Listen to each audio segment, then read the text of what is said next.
विदेश मंत्री एस जयशंकर के एक दिन पहले चीन और राहुल गांधी को लेकर के अपने इंटरव्यू में किए गए हमले का आज कांग्रेस ने जवाब दिया।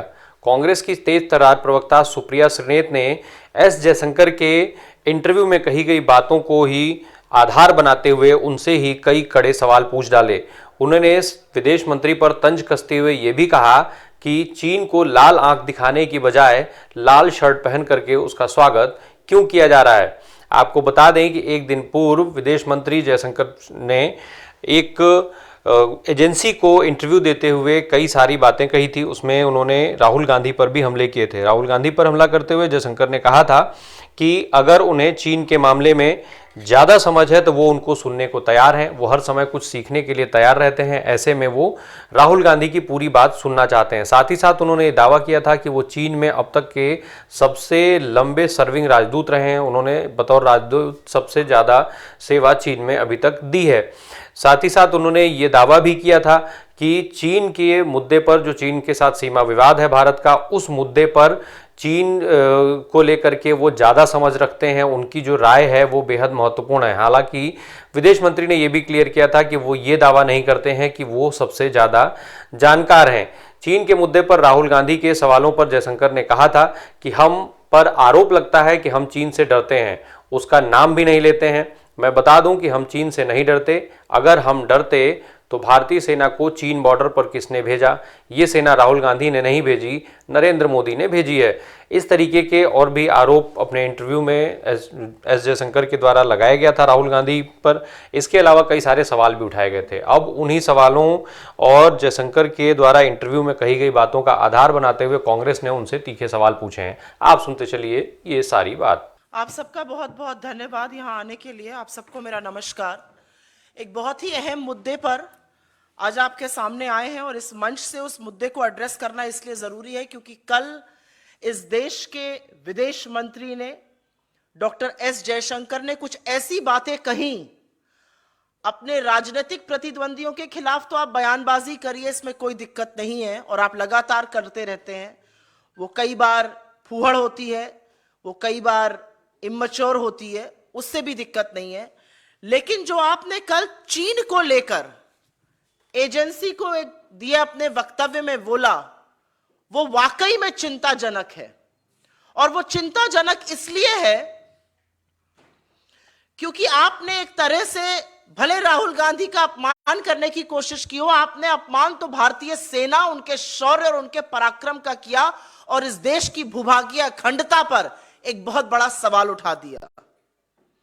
उनका कहना था और मैं यहां पर कोट करती हूं, they meaning China is the bigger economy, we are the smaller economy, we can't go and pick a fight with them.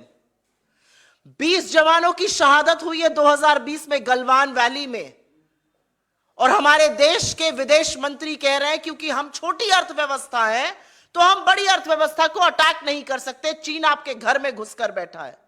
और ये कौन बोल रहा है? एक हमारे यहां लोकोक्ति होती है, उसका बड़ा पॉपुलर सेइंग है वो, सूप तो सूप बोले छलनी जिसमें 72 छेद। क्योंकि इसी इंटरव्यू में उन्होंने और डींग हाँकते हुए बोला कि मैं लॉन्गेस्ट सर्विंग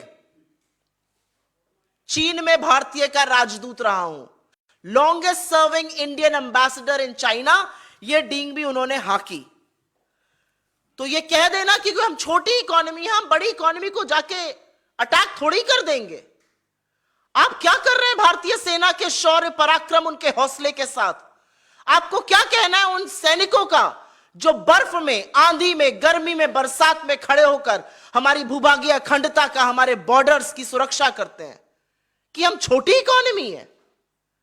उस तरह से तो महा पावर्स के सामने विश्व के छोटे देशों को लड़ना ही नहीं चाहिए। हर सैनिक जो वहां पर खड़ा है उसका हौसला तोड़ने का काम विदेश मंत्री एस जयशंकर जी ने किया है। और मैं ये जरूर बोलना चाहती हूं क्योंकि यह सबसे विवादित बयान चीन पर आज तक किसी मंत्री ने दिया है।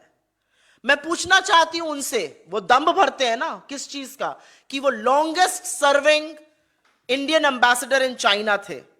तो उनसे दो तीन सवाल है। पहला सवाल यह है कि आप और आपके आका चीन का नाम क्यों नहीं लेते? आप लॉन्गेस्ट सर्विंग है भैया, यह भी बता दीजिए अप्रैल 2020 की यथावत स्थिति कैसे बनेगी। आप यह भी बता दीजिए कि 20 जाबाजों की शहादत के बाद आप चीन से लगातार व्यापार बढ़ाते जा रहे हैं। $100 बिलियन का ट्रेड डेफिसिट है, 20% हमारा एक्सपोर्ट है। तो एक तरह से तो हम चीन की आर्मी को फंड कर रहे हैं अतिक्रमण करने के लिए। लेकिन क्योंकि उन्होंने काफी सारे हैट्स पहने हुए हैं और उन्होंने one of the hats describe किया कि मैं लॉन्गेस्ट सर्विंग एम्बेसडर हूं, मेरे 6 पॉइंटेड सवाल हैं उनसे।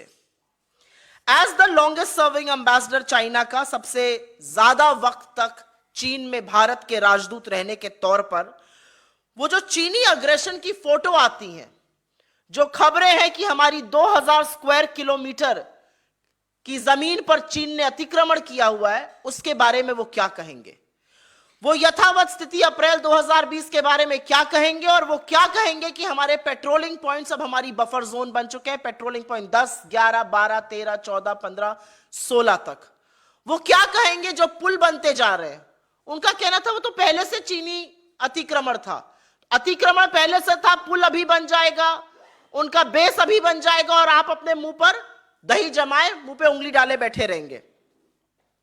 जो सबसे ज्यादा लंबे समय तक चीन में भारत के राजदूत रहे, क्या उन्होंने प्रधानमंत्री को यह एडवाइस किया था कि वो पूरे देश के सामने, पूरे पार्लियामेंट के सामने यह झूठ बोले कि कोई घुसा हुआ नहीं है, जबकि हमारे 20 जाबाजों की शहादत हुई थी?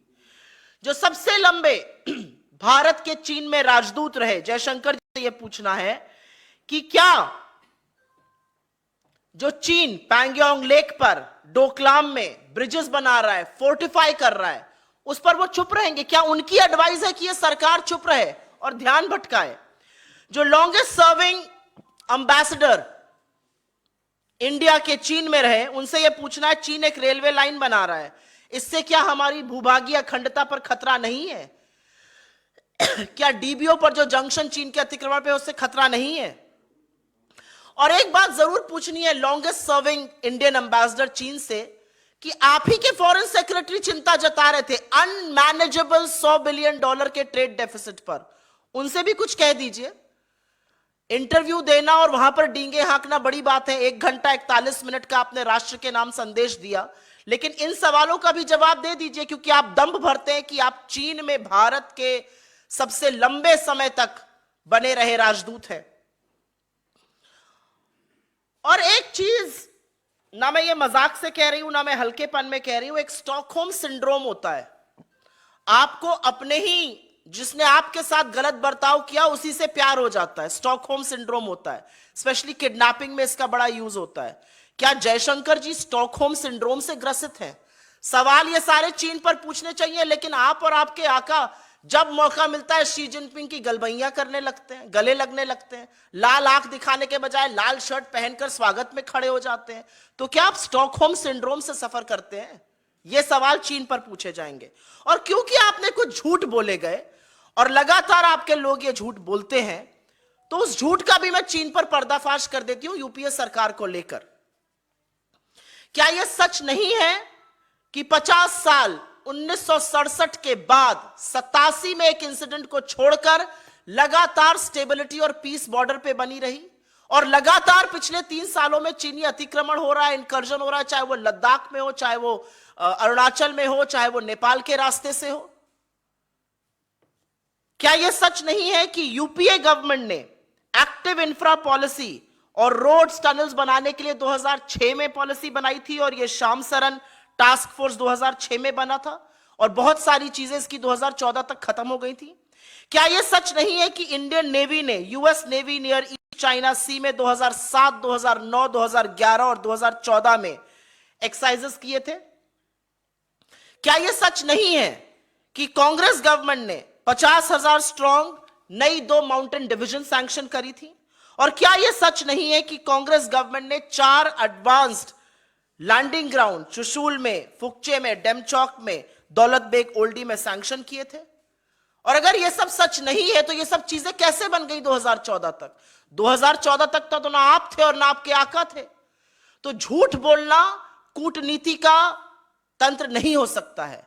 आपने भारत की फॉरेन पॉलिसी को एक कारोबारी को कारोबार दिलाने के लिए, जिसको आप अपने साथ अपने हवाई जहाज पर लेके घूमते हैं, अलग अलग देशों में जाते हैं, चिरौरी करते हैं, भैया इनको कारोबार दे दो।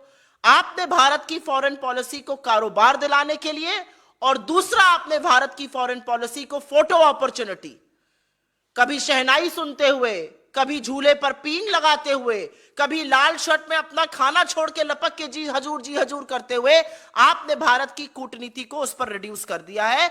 और इसी के कारण मैं कहती हूं कि आप भारत के सबसे ज्यादा फेल्ड फॉरेन मिनिस्टर हैं। और बिना तथ्यों के नहीं कह रही हूं, मेरा आपसे कोई भी निजी झगड़ा नहीं है, मैं आपके ऊपर कोई निजी आक्षेप नहीं लगा रही हूं, लेकिन हां मैं ये जरूर कहती हूं कि आप इस देश के सबसे फेल्ड फॉरेन मिनिस्टर हैं। 2.5 साल हो गए बाइडेन एडमिनिस्ट्रेशन को, अपना आधा एडमिनिस्ट्रेशन पूरा हो चुका है, इंडिया में यूएस का एम्बेसडर नहीं है। यह आपकी फॉरेन पॉलिसी है। ट्रोइका बना था अफगानिस्तान के इशू में, रशिया चाहता था हम उस ट्रोइका में रहें, पाकिस्तान ने मना कर दिया, चीन ने उसकी सहमति करी, हम ट्रोइका में नहीं आ पाए। यह आपकी फॉरेन पॉलिसी है। अगर आप ही की बात मैं मान लूं कि जो होता है इस देश में, जो भी गलत होता है वो इंटरनेशनल साजिश हो रही है, एक इंटरनेशनल कॉन्स्पिरेसी, अगर मैं आप ही की बात मान लूं तो आप क्या कर रहे हैं? अगर इतनी इंटरनेशनल कॉन्स्पिरेसी इस देश में हुई जा रही है तो प्रभु एज फॉरेन मिनिस्टर आप क्या कर रहे हैं? आपका डिपार्टमेंट क्या कर रहा है? कौन सी नैरेटिव सेटिंग आप करने की कोशिश कर रहे हैं? पॉलिटिकल वॉर्स की आप बात कर रहे हैं ना, कौन सा नैरेटिव सेट कर रहे हैं? और नेबरहुड की बात कर लीजिए, पाकिस्तान दौड़े दौड़े प्रधानमंत्री जाते हैं बिन बुलाए, बिरयानी सिवाई भगवान जाने क्या खाने। श्रीलंका में चीनी इंटरफेरेंस है, भूटान हमसे दूर हो गया है, बांग्लादेश ने चीन को कॉक्स बाजार में सबमरीन बेस बनाने को कह दिया है। बांग्लादेश आज हमसे इकोनॉमिक पैरामीटर्स में बेटर कर रहा है, चाहे वो पर कैपिटा इनकम हो या जीडीपी ग्रोथ रेट हो। और ये जरूर बताइएगा फॉरेन मिनिस्टर, करीब 2.25 लाख भारतीयों ने एक साल में, और ये 12 साल में सबसे ऊंचा आंकड़ा है, लगातार लोग भारतीय नागरिकता छोड़ रहे हैं। 2.25 लाख लोगों ने पिछले साल भारत की नागरिकता छोड़ी, और भारत का जो पासपोर्ट रैंक है वो 71 से गिरकर 2006 में 85 पर कैसे आ गया? विदेश मंत्री तो आप हैं, इतनी बढ़िया विदेश नीति बनाई कि लोग भारत ही छोड़ देना चाहते हैं, हमारे पासपोर्ट की रैंकिंग गिर रही है। तो मेरा अपना मानना है, आप G20 करिए, आप तमाशे सारे करिए, लेकिन इस देश की भूभागीय अखंडता, इस देश की आर्मी, इस देश के शौर्य और पराक्रम के साथ खिलवाड़ मत कीजिए, जो आप लगातार कर रहे हैं। झूठ बोलना एक्चुअली चीन का साथ देता है, क्योंकि चीन जब कोर कमांडर मीटिंग में बैठता है तो यही कहता है चीन का पीएलए कि आपके प्रधानमंत्री वही तो कह रहे हैं कि कोई घुसा हुआ नहीं है। और एस जयशंकर जी, इस देश के सबसे फेल्ड फॉरेन मिनिस्टर, लगातार उस बात की पुष्टि कर रहे हैं।